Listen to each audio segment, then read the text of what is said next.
that I just downloaded was mentioned by Will last week at one of our gatherings, and it's by a man from Portland, Oregon, named Paul Levy who has written a lot about dreaming, and I think he was the focalizer for a Buddhist center in Portland. I don't know if I got that right or not. Yeah, for 20 years. Good, that establishes him. Yes, yeah, and he's a brilliant writer.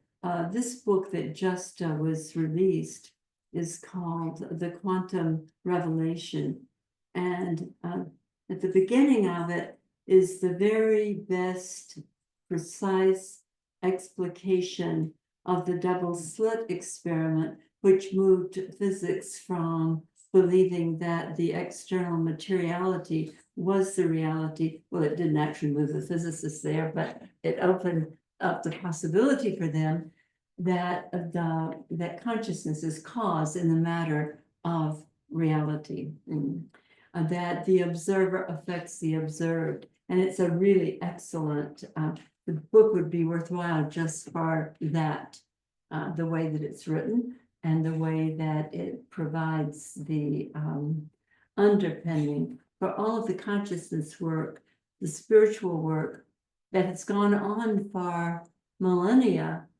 And now we are in a position here at this point in time and space, and this point in reality, to use it to create, consciously create a different reality. The lens through which we perceive is the way in which our reality shows up, and that lens is mostly a distortion lens based on our early wounding. Everybody in here is familiar with, perhaps Nick, I don't know, or most, you might be are not familiar with the 6 steps to freedom process. Both of you, Couple who haven't. couple who haven't.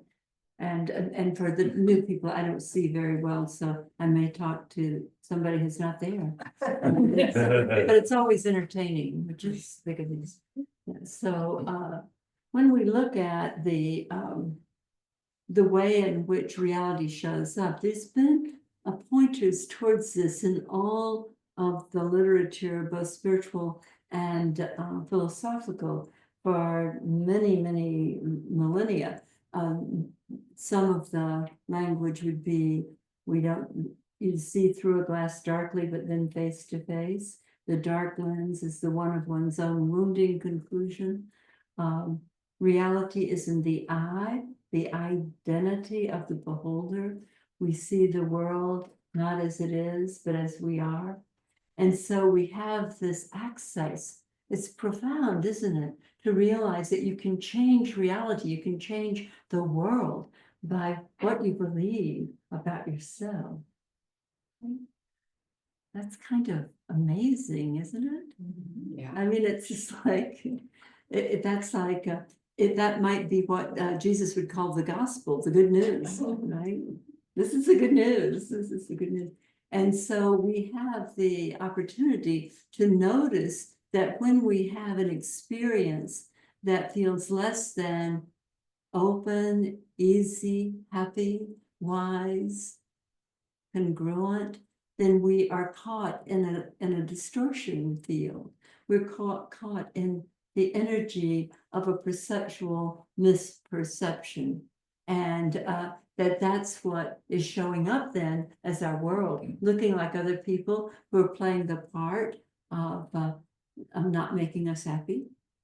It's like I had one child who said to me one time, he was like 4 years old or 3 years old. He said, "You may not know it, Mom, but you're not making me happy right now." So there's that. The people that show up that aren't making us happy. But the really good news is that it not only is it our job, we're the only one who can take that job on. It would appear that others could participate, and they will once you've cleared it here. When we know who we're being to ourselves is what we're experiencing. We believe that what we're experiencing is what's happening out here, and what our lover, friend, whatever, in the relationship is being to us. But what we are most profoundly and consistently experiencing is who we're being to ourselves.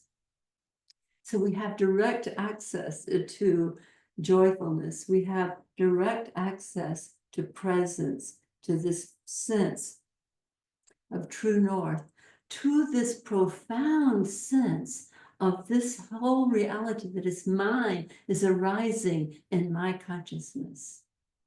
And that's our access. That's like, this is all mine, you know, and each one of us can know that from our perspective. So many facets, like a kaleidoscope that creates this amazing reality, this variety and this beauty and the color and the fun of it all. So I believe that what we call waking up, which means simply waking up to who you truly are, instead of believing that you are the one that's not good enough, or the one that can't do it right, or whatever the wound has installed for you. When you wake up to your true nature as the awareness of all this, it's like it becomes the happy dream. We have a new reality. The reality is absolutely determined by one's own perception. It can seem like a high bar because we have had the experience in this and many other incarnations of being subjected to external forces that maybe were against us. Most of us who are attracted to a spiritual path, which is what we call in this particular realm, in Western culture especially, a spiritual path, we may have access our inclinations towards the idea or the experience of a past life where we were tortured or killed or stoned or whatever. And I don't believe that we incarnate into this lifetime tabula rasa, that we incarnate with a clean slate. I think we bring in something that has distorted the dynamic of our soul identity, and that incarnation here gives us an opportunity for clearing that. But the clearing of it implies, and it works out this way, that distortion is going to show up in our world. And so we get to see it like in the way we're treated, in the way that we're not received, in the way that we are allowed to contribute, are kept from contributing. And then we can address it here and now from the perspective of who I am, of my true nature. And that's a totally different thing. And then throughout, because there is no linear time, but once we've taken something on, like a distortion in our own sense of who we are, once we've seen that and forgiven that and understood that, that dispelling ripples through what we would call past lives, maybe future lives, but through generations, and we contribute to the shift of the reality that shows up in response to the frequency of who we're being. You know, that's a lot in terms of concept of this pointing to the nature of this reality, but it's the opening, the door that opens into the possibility of a new heaven and a new earth here and now, understanding that the one that's showing up right now for me, for you, each one of us, carries the frequency of our either limited or awakened identity. The possibility for a new heaven and a new earth resides directly with frequency. That is the way that we can talk about the nature of reality. We can talk about quantum physics. We can talk about the frequency that I have when I know who I am, when I'm not caught in fear or duality. This frequency is one that matches coherence. It matches connection. It matches love. And that's when we create a new reality. So who I am being to myself is at the heart of the matter for each one of us, who each of us is being to ourselves. Because early on was something that happened, and all of us know this because this is the work we do. In order to wake up, we have to clear out the misperceptions and what do they say? The destructive conclusions that we have about ourselves. I'm not good enough. I don't matter.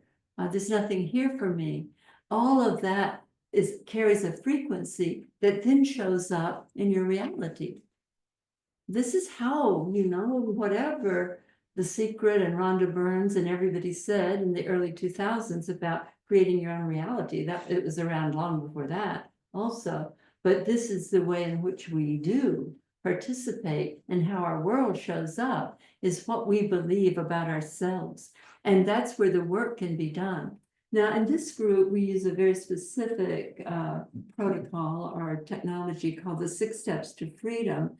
And that has to do with realizing that the reason we're triggered being upset, reactive, resistant, that the reason we're triggered is that can lead us into revealing something that we believe about ourselves that's not true, but that's been an aspect of that distortion field that I've been pointing to that creates both the experience and the way in which the reality shows up. I believe that we sleep and dream in order to give us a hint about what we're doing when we think we're awake, and that we're awake and have this reality that seems objective, right? When you close your eyes to go to sleep at night and you move into the dream state, a reality arises in that state. That's exactly what's happening here. A reality is arising in the field, an arc field of consciousness based on the filters that we have in place that are against us mostly. And so the awakening to true nature, your true nature is awake awareness, the space in which reality arises. I know myself as that. That has very specific characteristics. It's sometimes called Satchit Ananda. It's the peace, it's the consciousness, it's the arising of realities. The one that you have depends on who you take yourself to be. That's how close in it is that the reality, the observer or the witness, affects the way the photon shows up as a photon or as a wave, right? We are so potent. And so I don't know if it makes sense, and I'm not even sure why it came up for me to mention, but this whole connection between dreaming and awakening and creating our reality consciously. People who are into lucid dreaming use that as a way to experience their participation in what their dream life is.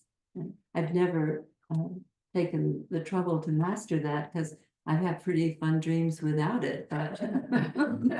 But in this conscious arising of this physical body-mind unit, having a material experience, 3D, knowing my way of participating in that, what I am involved in, the aspect of how and what shows up is really important.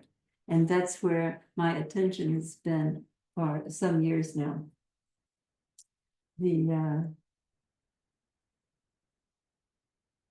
The power and the freedom that comes when we have reclaimed our attention particles from where they've been projected out there and bring them home to ourselves, and know that from here who I am being to myself is the way my world will show up.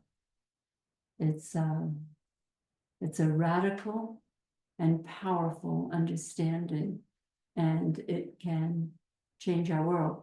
What it does is it changes our world from being a victim of circumstances and apparent others into being the presence in which the fun of it all arises.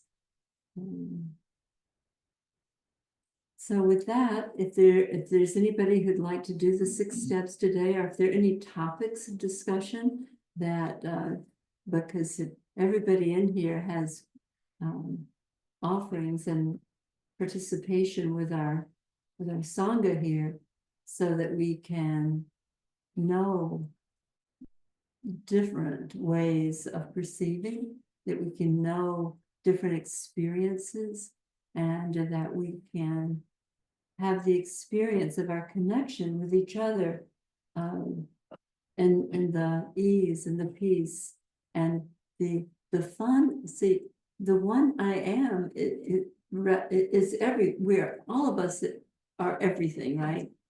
And we look like we're individuals. Oh, but when we start to have the experience of everybody in here is arising in my consciousness, and that's a miracle. It's like we, if we were, one of my grandsons loves Legos, and it would be like getting a whole new box of Legos, and now we create this reality, right? Looking like all of us here together to play in this amazing reality. So we have Adora. Mhm. There you go. You're up. Oh, you're muted, Adora. Okay, here I am. Great. So I'm loving all of that, and I feel like I was on a really high last weekend, and I was grasping everything, and it was making sense because I think we need to hear this again and again for it to land. And then today, I had kind of like a bad situation happen. It wasn't to me, but it was to a friend of mine, and I've spent the day at the hospital with her.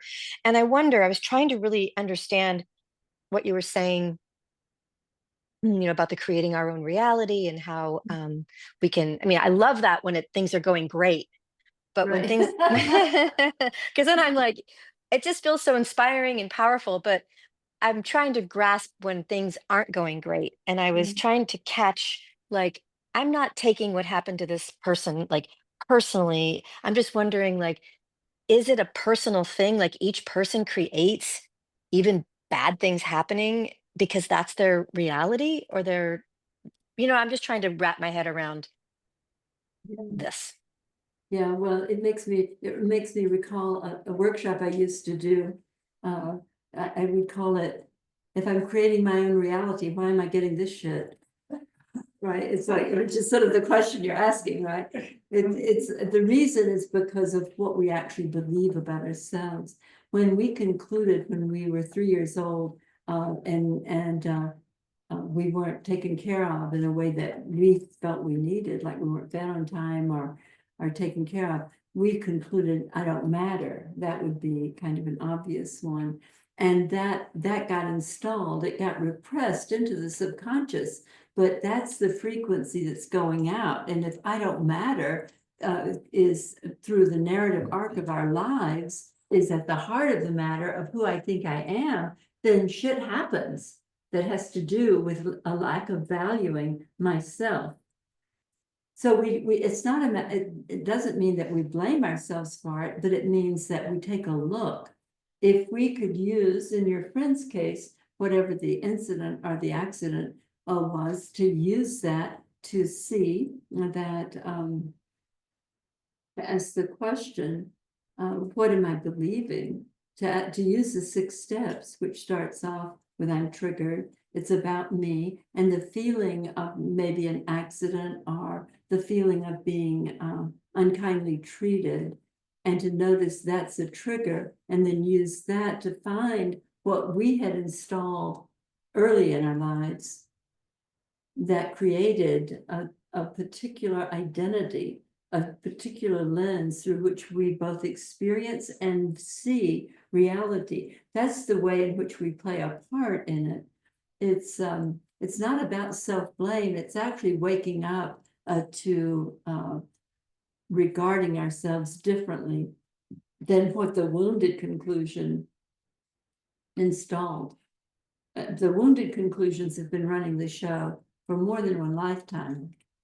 And so we come in and we have the lineage that I was sort of pointing to earlier when I was talking about what happens when you shift your frequency. You've got a DNA line that goes right back into what we think of as the past, which isn't past, nor is this.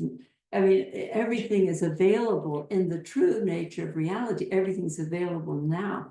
And so whenever we take it on to see that we've been believing something, my responsibility is to know myself as love, as awareness, as alive, as contributive, as everything that I know about myself. And if I get triggered by something, say somebody criticizes or judges, and that triggers me, then I can know that I've still got something that's less than conscious. In other words, it's subconscious that I believe about myself. That belief has a frequency, and that frequency is at play in what we think of as the external. And then that frequency gets matched by a fall or an experience of being discounted or not cared for. So the way in which we start being triggered by what happens is the way in the technology that we use to get to what am I believing that I installed about myself. This is a 6 steps to freedom process. And it's there that we start to see that we are the awake awareness and that we've had an identity occlusion of sorts, of which had to do with believing I don't matter, I'm not good enough. And that's because who I am being to myself is both what I will experience and the way I will connect to what looks like an external reality.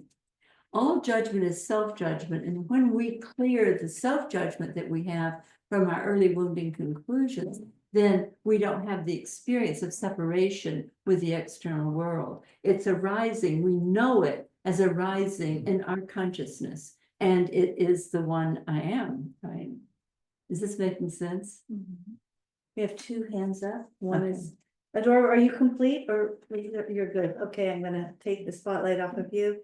And then we'll go to Lindsay and then we'll go to Pauline. All right, Lindsay. There we go. Thank you. it- Just as yes, hi. Just as you were talking, I remember you saying before that consciousness is malleable. And so as you were talking about the wounded conclusions and showing up for more than one lifetime and then the shift in frequency, I just kind of wanted you to expand more about that and talk about the malleability of consciousness. Right. Well, consciousness is what is. So we see all of the variety and all of the different expressions. What we will see, we will perceive it through the lens of our belief. I mean, the reality that we determine how our world shows up based on how we see both ourselves, which then gets projected onto the world. So that distortion pattern of I'm not good enough, just that points to such immense malleability. The possibility of any little turn then creates, it's like what is that story about the butterfly wings creates a tsunami? The butterfly in Japan creates a tsunami. The what? Butterfly effect. Yeah. Effect. Yeah, sorry. So the consciousness is responding all the time to to frequency, right? What I've worked on with many people in the room and on the call before has to do with how do we you can't fake your frequency, you know. I always think if I come up with some kind of instrument that registers frequency, we'll be really, the Sangha will have a lot of money. No, it's like you can't fake the frequency. The frequency is the beingness of who I am, right? This is just it. And when I notice that there's a contraction or a constriction, then that's the key to shifting the frequency. And we do it by seeing what that is, because that's a trigger, yeah. But the potentiality of consciousness is so obviously amazing. We look at this reality with its variety of flora and fauna and human beings and all of this, and we see that. But in my mind, we're in a simulation, we could call it, but the most amazing video game with our avatars, right? Running around playing in it. And that avatar is where we do the work, the description of this body-mind unit. If you are contracted, if you feel the limitation, then that's to do the work, to see what that is, because the way that we create our reality is by who we take ourselves to be. And what I mean by that is that if you want that partner, or if you want that, I call it the man, the job, or the money, you want one of those, you know, that's what you're wanting. You have to be the one for whom that is your reality. It's like, what would it feel like if I had the man, the job, and the money, or whatever? Yeah. You know, to embody that in that sense of reality and that sense of truth of the one I am, because that's what your world is going to show up as. And it might not be in the ways that the external reality programming, as much as it is, because it's mostly that, would appear to be the answer to what you wanted. But always what we must go by is, what am I experiencing? Right? To tell the truth to myself. What am I experiencing? And to notice that if it doesn't feel good, it's most likely my mind. I mean, the work of Byron Katie is so genius because it showed us that who would I be without that thought, right? So it showed us the connection between what I think and what I experience. We often talk about, I'm such an empath and I have all these feelings. Well, I can pretty much guarantee you that you have the thought first.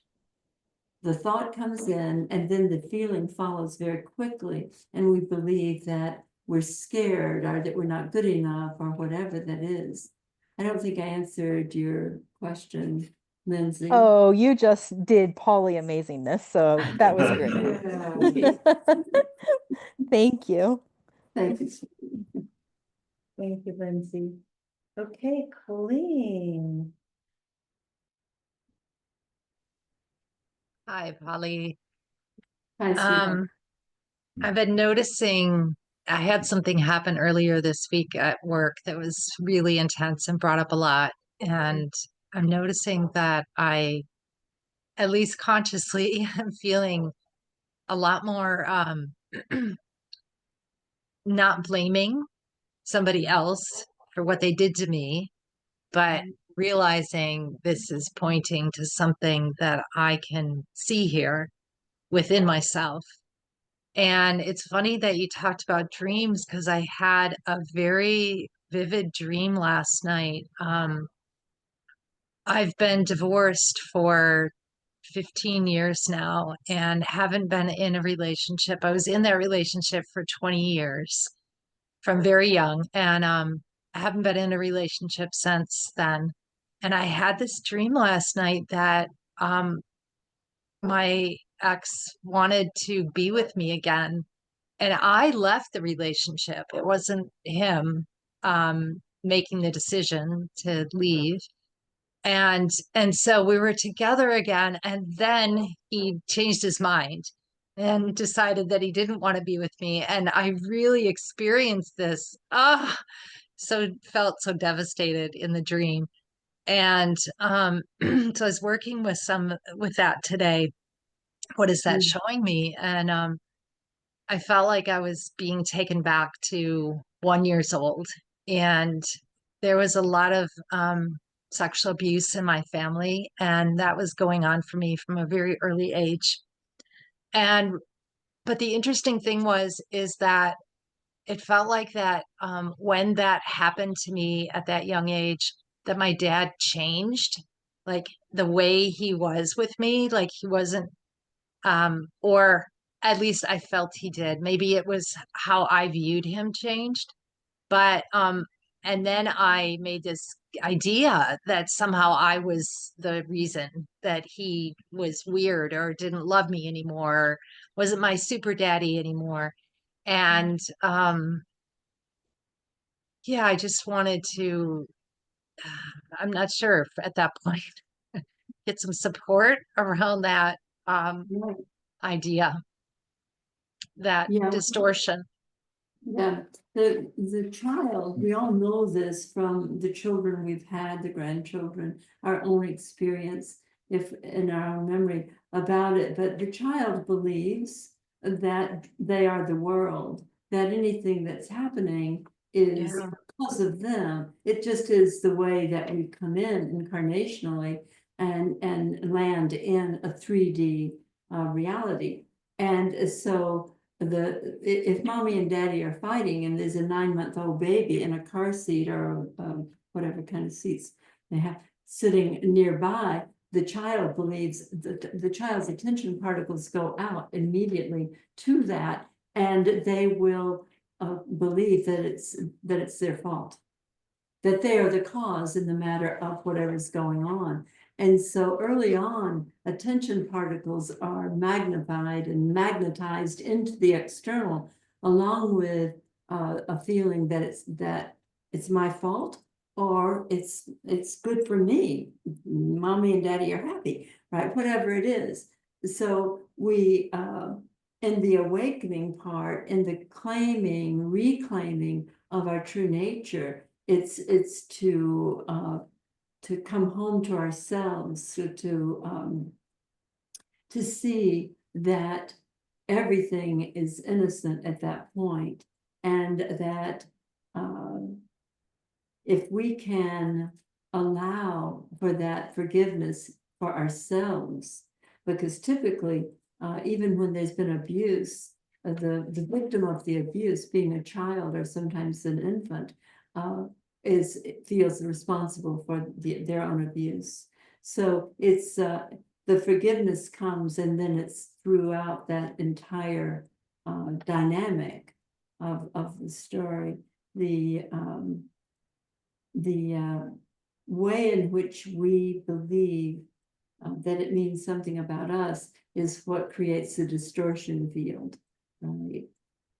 It's my fault. I'm not good enough. I did something wrong. And so that creates a distortion field. The forgiveness is I forgive myself for believing that I was bad or I was wrong. The dream part that you mentioned is an interesting one. My sense, my simplistic way of seeing dreams is that every aspect of the dream is some aspect of my nature, of my true identity, right? And so there was a part of your dream, it occurred to me when you were sharing it with us, that part of your dream was a part of you returning to you. That makes sense? Yeah, but then I rejected myself. Right, well, there was that, yes. Yeah, and so, you might just look, not when you're asleep, but you might just look at what that might have been, what you might have received, and you don't have to receive any of it, right? You can say, I mean, it's not like we're always gonna be some kind of compliant yes machine. It's out of clarity that we start to live on our own behalf from what I call true north energetically. And that is the place that we come into authenticity and integrity. And then we're available for connection. And we will not look out there and see reality looking like other people, family, or other friends in our lives. We'll look out there and see it all as the amazing wonder of this brilliant incarnation experience. But it's, I don't know if I answered your question or not. Yeah, it's just great listening to you talk because it helps me get more clarity inside. And the thing that came to me is I feel like because I was feeling into forgiving myself, and what came to me is that I need to own my outrage. And I feel like that's kind of reclaiming some part of myself in doing that. And then I can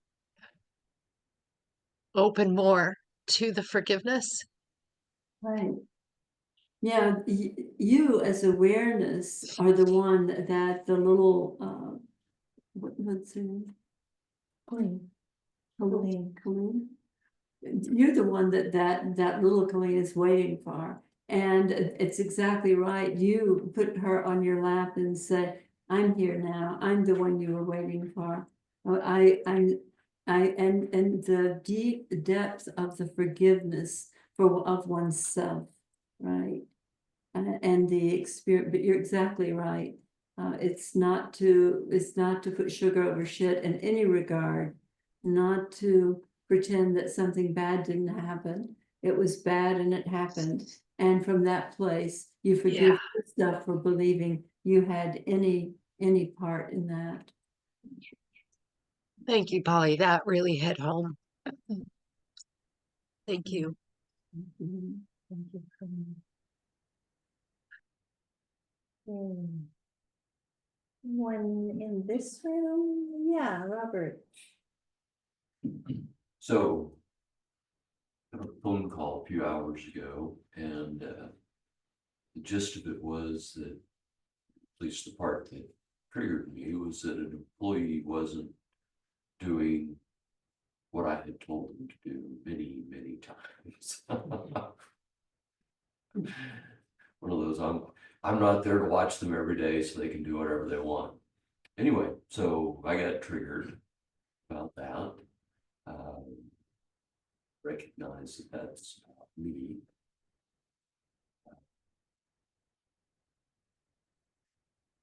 The feeling. I didn't know whether you wanted to talk about which step we're on as we went along or not. The first one, step one is I'm triggered. The second step is it's about me. Feeling.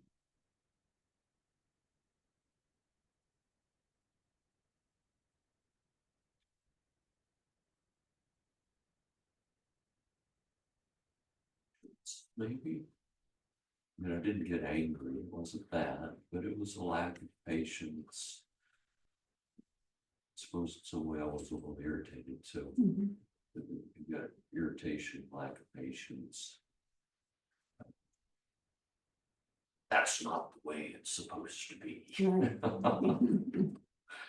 I thought you mentioned he had done this many times. No, I've told them how to do it many times over a number of years. Uh-huh. This is the company policy. This is how Right. we do it.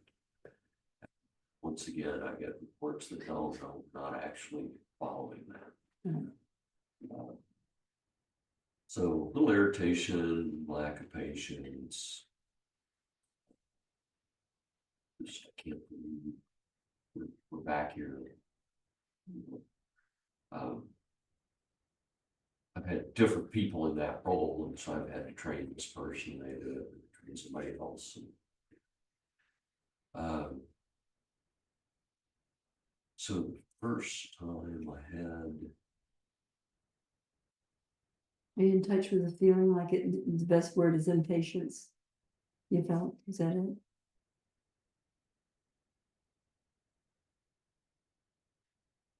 exasperation comes to Mhm. mind. Yeah. Just like, what? Mhm. I've only explained that, it's what seems like 1,000 times, probably Right. not, but seems that way, like I've explained it a bunch of times.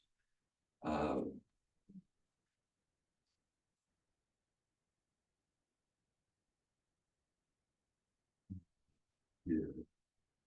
the earliest one.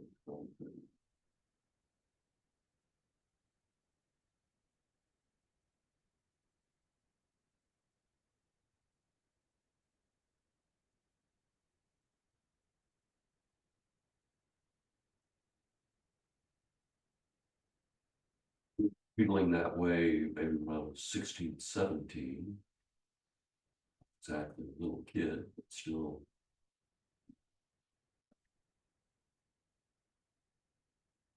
So that's probably this time. Conclusion I came up with would have been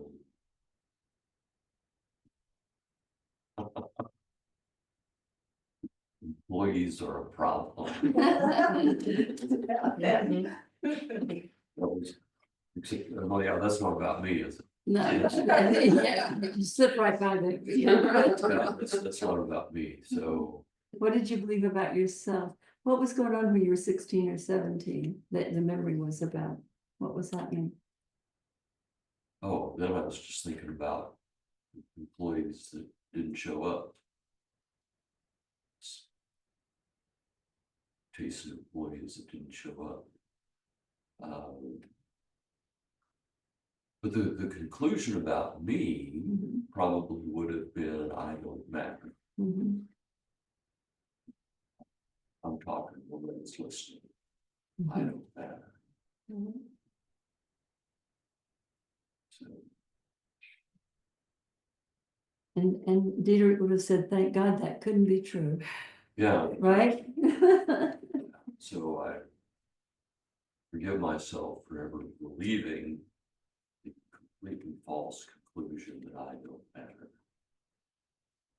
Yeah. Feels better. Feels better. Good. Yeah. Yeah. Have more patience tomorrow with that person. Right. Or he can come and he can get on the call, right, and do his part. Yeah, yeah, Thank you, Robert. okay, thank you.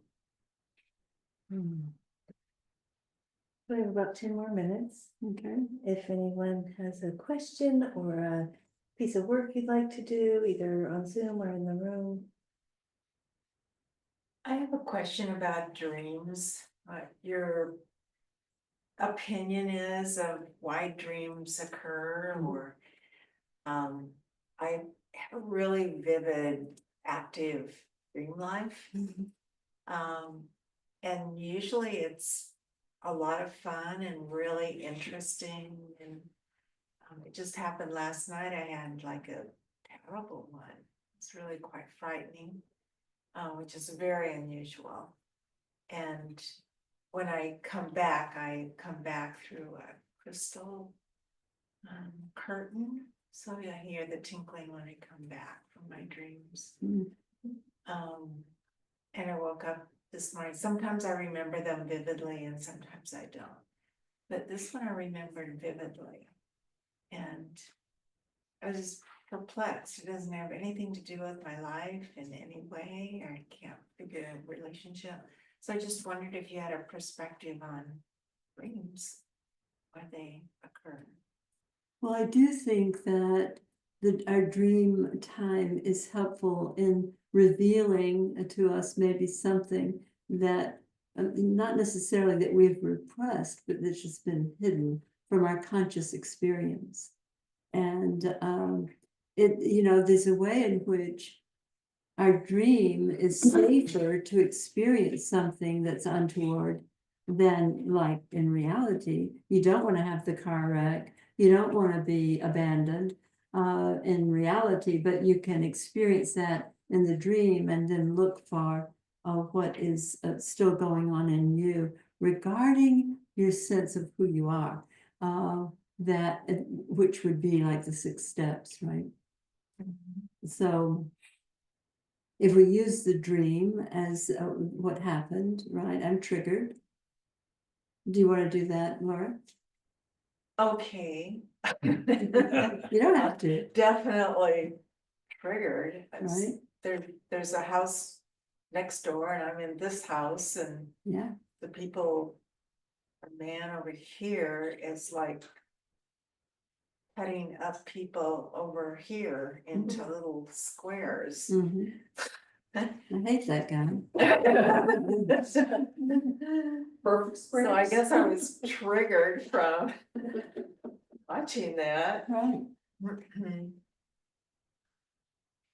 What was the feeling? Ick. Yeah. Yeah, there was a.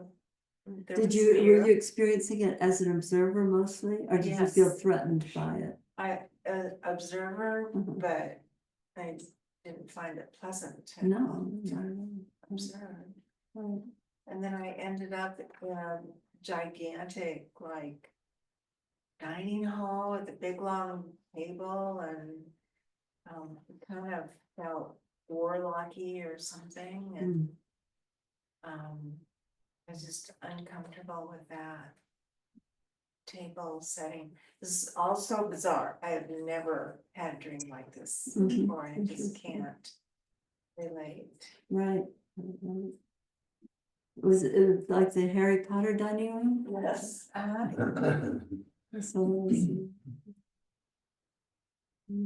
So overall, what is the feeling impact from the dream? Like when you woke up, what was the feeling that you were having? Very uncomfortable. Uh-huh. Was there any fear? Some. Uh-huh. Am I supposed to go back to my childhood and figure out? Well, the feeling might take you there, the feeling of fear, uncomfortableness, something's happening that doesn't make sense to me. That there may have been an early childhood experience that this dream represented, but in some, with its bizarre way, but using the feeling. Mhm. And you said it was fearful, a little bit uncomfortable, repulsive, basically. Yes. Yeah. Yes. Yeah. Using that, it just free associate and see if any memory from childhood comes up. That feeling, using the feeling. So I've been doing that for most of the day and I just don't come up with anything. Okay. Mhm. It's just in that question mark bizarre space. Mhm. Mhm.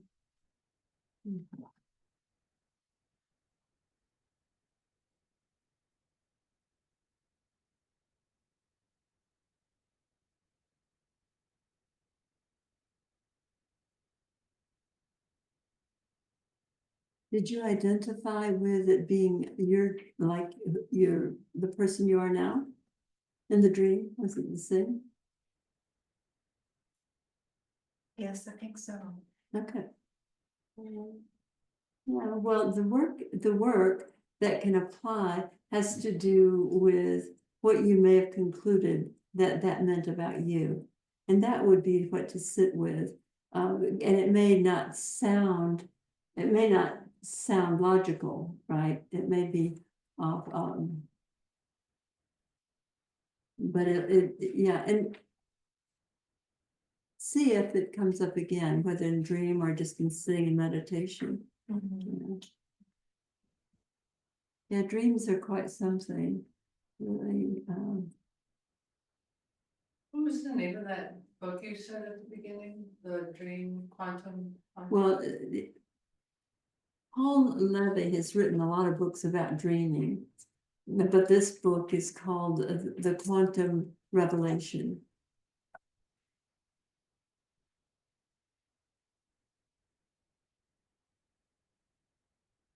Thank you, Lori.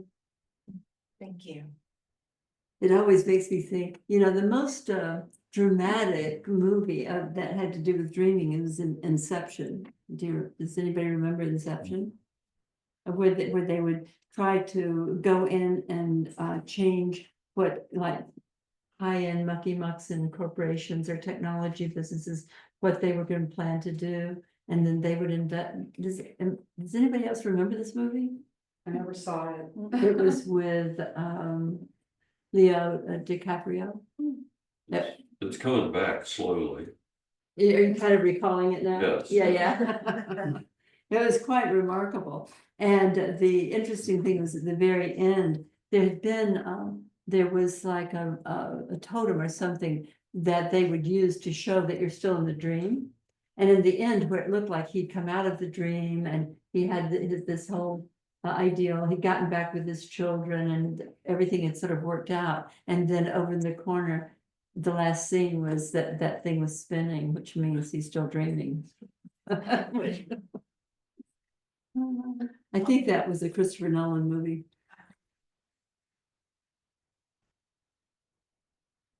Hey, Nap time? yeah, thank you, everyone. Thank you, Polly. Thank you, Robert, for your home. Polly does work by donation. If you, you can leave a donation in the basket, or she has Venmo or PayPal. We appreciate whatever support you can give. And we'll take a moment here and pause. I'll turn off the recording and